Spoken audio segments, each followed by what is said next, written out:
السلام علیکم ورحمۃ اللہ وبرکاتہ۔ محترم سامعین، خواتین و حضرات، اجالا چاندنی امید اسلامک چینل سے میں آپ کی خدمت میں ویڈیو لے کر حاضر ہوا ہوں۔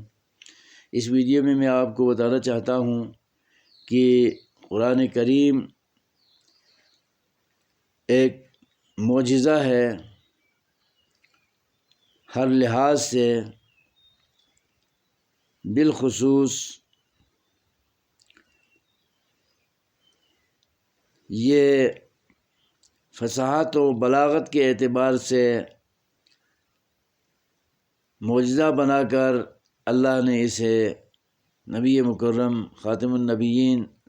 ختم المرسلین محمد رسول اللہ صلی اللہ علیہ وسلم پر اتارا ہے، اور یہ قرآن اس دور میں اتارا گیا ہے جس دور کے لوگ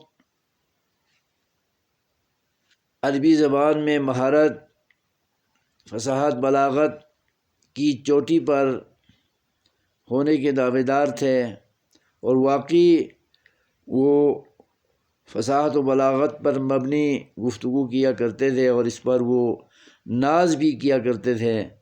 اور اپنے مقابلے میں عربوں میں سے ان لوگوں کو جو فصاحت بلاغت کے مطابق گفتگو نہ کر سکتے ہوں، اور بالخصوص جو غیر عربی زبان بولنے والے لوگ ہیں، ان کو عجمی کہا کرتے تھے، بے زبان کہا کرتے تھے، فصاحت بلاغت سے عاری وہ سمجھتے تھے، اور اس دور کے زمانے جاہلیت کے فصاحت و بلاغت کے چوٹی پر پہنچے ہوئے لوگوں نے یہ چیلنج کیا ہوا تھا معاشرے میں کہ عربی زبان پر اگر کوئی فصاحت بلاغت کے میدان میں ہمارا مقابلہ کر سکتے ہوں تو پھر میدان میں آئیں۔ تو 7 ماہرین فصاحت و بلاغت نے 7 مقالے لکھے تھے، منظوم مقالے، نظموں پر مشتمل، اور ان کو علماء لغت نے السبع المعلقات کے نام سے تدوین کر کے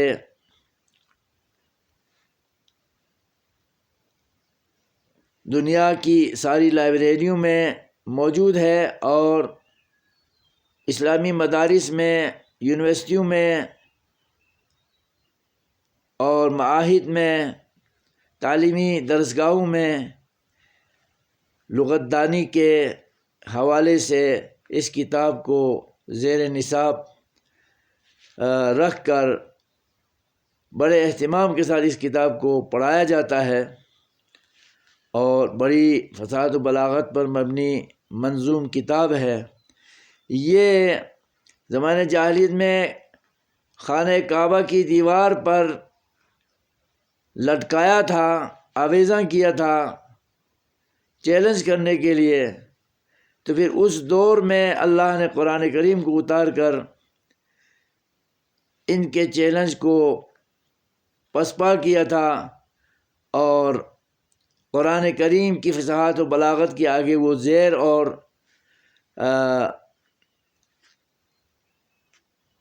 شکست خوردہ ہو گئے تھے۔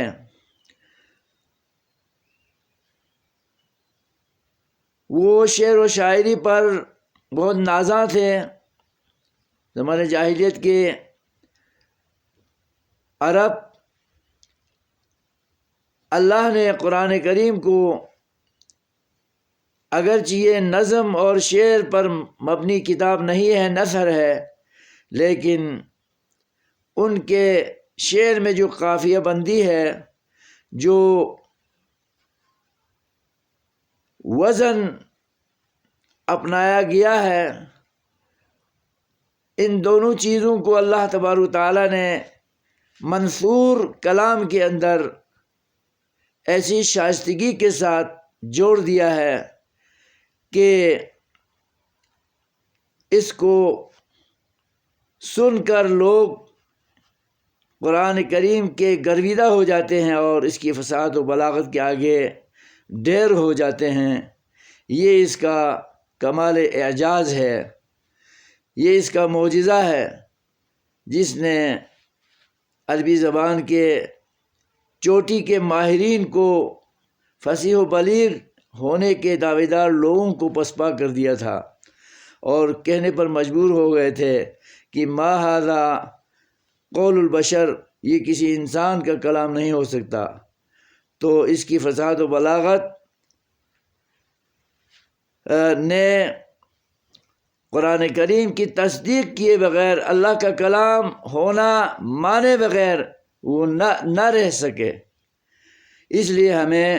قرآن کریم کی فصاحت و بلاغت کو بھی جاننا چاہیے۔ تفسیر پڑھاتے ہوئے، تفسیر لکھتے ہوئے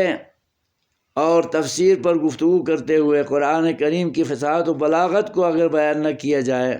جا بجا اجاگر نہ کیا جائے، فصاحت و بلاغت چاہے آیات میں ہوں، چاہے سور میں ہوں، چاہے جملوں میں ہوں، چاہے لفظوں میں ہوں، چاہے معنی میں ہوں، چاہے الفاظ میں ہوں، ہر لحاظ سے اس کو بتایا جانا چاہیے تاکہ قرآن کریم کی فضیلت و مقام مرتبہ سب پر اجاگر ہو جائے، واضح ہو جائے اور نمایاں ہو جائے۔ اللہ ہمیں ہر قرآن کی خوبی کو اور پہلوجات کو، ماحولیات کو سمجھ کر، جان کر، تدبر کر کے اس کا علم مکمل طور پر حاصل کرنے کی توفیق عطا فرمائے اور عمل کی بھی توفیق عطا فرمائے، آمین۔ والسلام علیکم ورحمۃ اللہ وبرکاتہ۔